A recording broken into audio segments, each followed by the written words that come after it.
Hi guys, Max here, and this is of course your daily market update for yesterday, the 11th of July. And how was it? Well, in short, it was pretty damn poor, as you can see from this heat map behind me. Now, most of this was based on the idea that actually investors are very worried. They were routing out of risk on assets because of two main reasons and then a couple of minor reasons, as is usual. The big ones for today are that actually we're expecting new inflation data, new CPI data out from the US coming on Wednesday.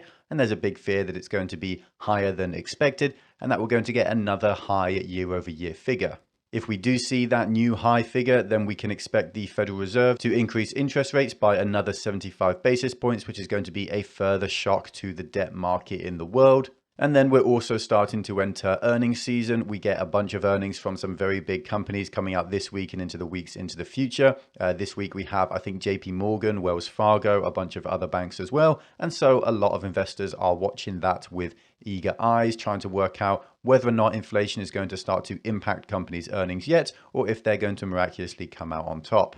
Big tech for the day performed really quite poorly then. As you can see, Tesla down by 6%, Amazon and Google and Meta down by 3%, Nvidia down by 4%. Really not a strong day to be invested in the Nasdaq, and the Nasdaq fell by 2.2% for the day, with the S&P 500 performing a little bit better and falling by about 1.1%. And then the Dow Jones wasn't too bad at all, only falling by 0.5% for the day. Across the rest of the world then, it was again a very similar story. The rest of the Americas were quite poor, as was Europe, but nothing ridiculously bad. The FTSE 100, the UK index, was down by 0.2%, and the Stoxx 600 from mainland Europe was down by 0.5%. If you look over to the east though, China was absolutely awful. Basically based on this idea that actually lockdowns are not over in China. Zero COVID is still the policy that the Communist Party is pursuing. They've just shut down Macau. We spoke about this in a fair bit of detail yesterday, so go check out that video if you missed that. But in short, the Chinese economy is looking a little bit poor, and they're starting to pursue a quantitative easing based strategy to try and push the markets back up and increase their economy and get people spending again, which we know likely will work in the short term, but in the long term, it's not going to fix a problem. It's just going to make the crash that much worse. Now, as we so often see when risk on assets fall, the dollar strengthened, and not by a small amount, by about 1%, with its spot index rising by about that mark, 1% against a pool of its peers. The euro fell by 1.1%, meaning that right now, as I speak to you, €1 is worth $1. They have finally reached parity. This is really quite major news. And in reality, this isn't going to be some instant trigger where suddenly the European economy collapses or anything like that. It's just representative of the long-term decline of the euro and really every other currency against the dollar. We also saw a fall in the value of the British pound by 1.1%, down to $1.19 per pound. And then the yen fell about 1% as well, and is now sitting at 137 yen to the dollar. Again, this idea that the dollar strengthens into a bear market is continuing to be proved at this point. In the world of fixed income assets, or the bond markets,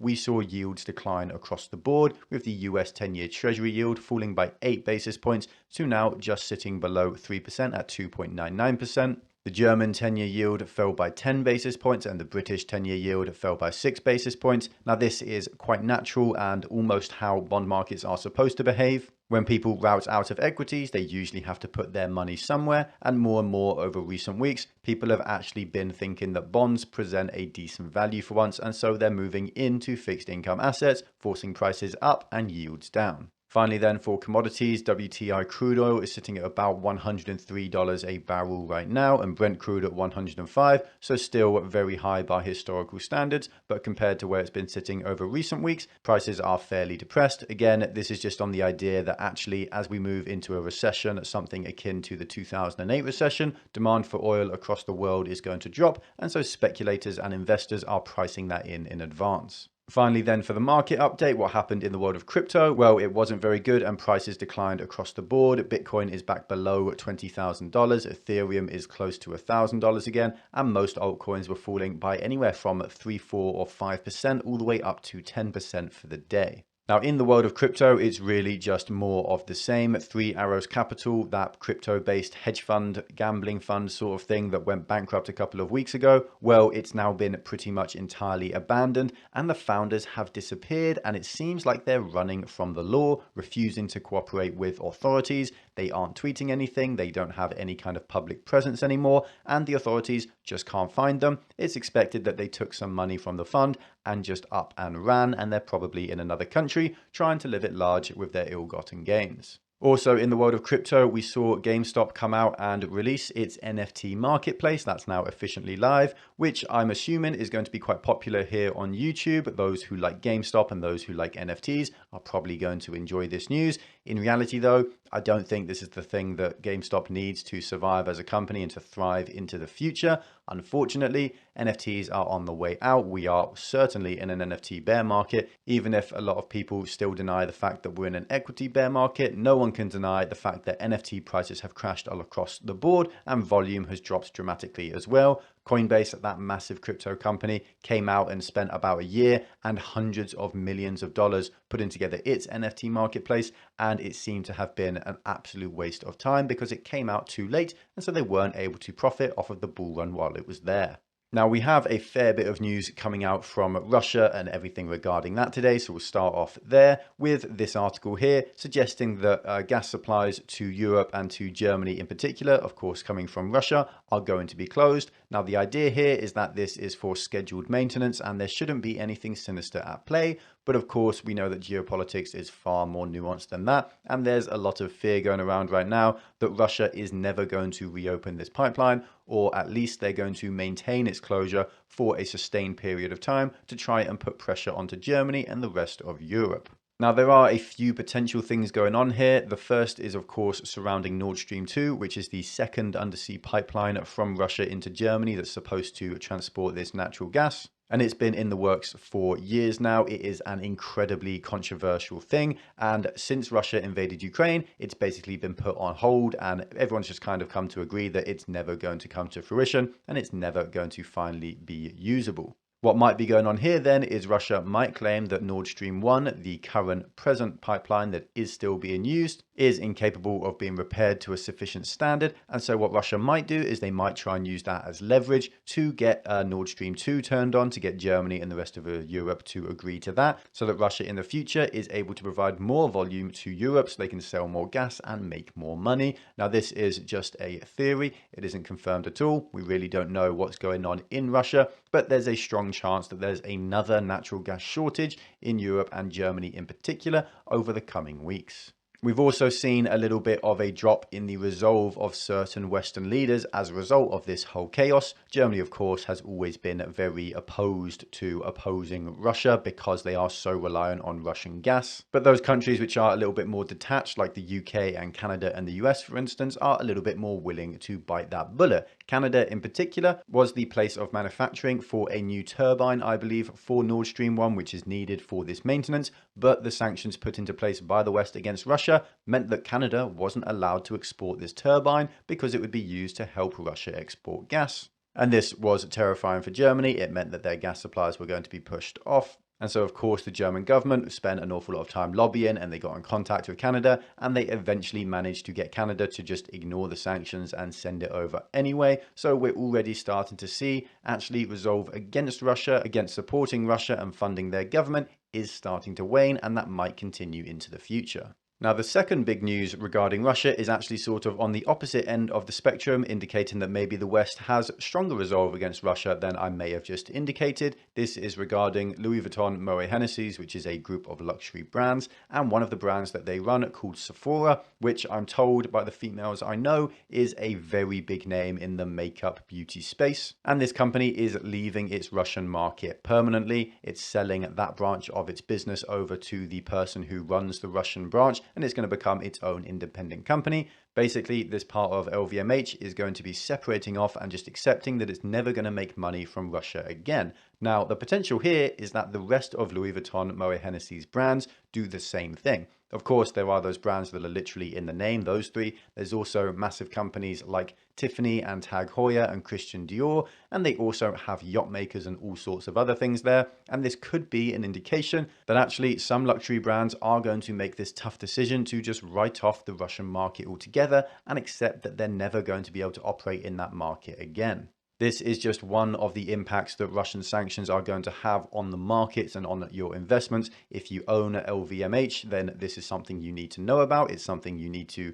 decide whether or not the risk of this happening for the rest of their brands is worth owning the stock. We saw a similar thing happen with Nike last month, where they abandoned the Russian market altogether. And I wouldn't be surprised if we see more companies go in this direction, for the simple reason that the war is continuing on, and I think it's going to continuing on. Companies are having to pay rent for stores that they can't operate. They're having to pay salaries to people who aren't allowed to work for them. Every day that this war continues, it's costing these companies money to maintain a presence in Russia. And so we're going to see a lot of companies, in my opinion, start to cut off the umbilical cord and just abandon this market altogether.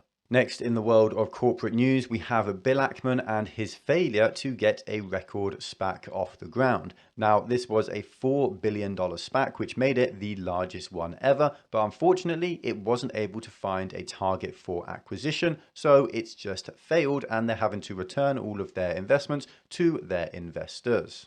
Now, this isn't actually too surprising because SPACs have been on the decline for over a year now. If you look at someone like Chamath Palihapitiya, well, he was an incredibly popular investor back when his stocks and his SPACs, were going live. But nowadays, they've all absolutely tanked in price. And people seem to blame the people who run these SPACs and the organizational structure of SPACs themselves for these failures.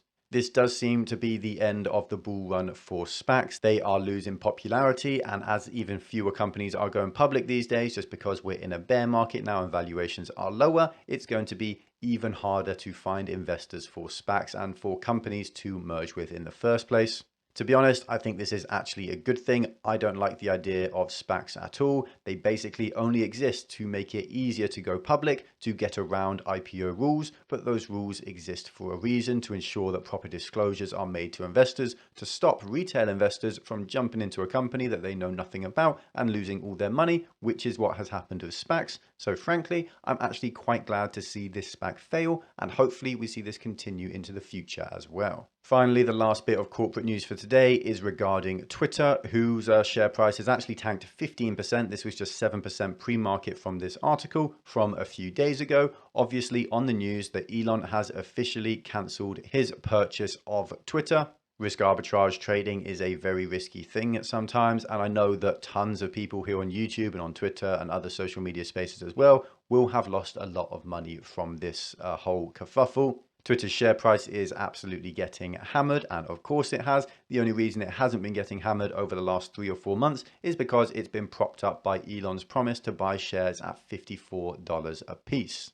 Now that the likelihood that Elon buys this company at all is actually going down by the day, well, the share price of Twitter no longer has that support level, and so it's going to behave just like every other tech company. It's going to get hammered, and it's actually going to perform far worse than most tech companies because it isn't even growing like some others, like the absolute dumpster fire of Peloton can at least claim. If you enjoyed this video, then make sure to like, comment, and subscribe to bless the YouTube algorithm. It really does help. If you want to join our exclusive community, then check out our Patreon. You get access to our Discord server and extra content like access to my portfolio and buy and sell alerts for all my own investments.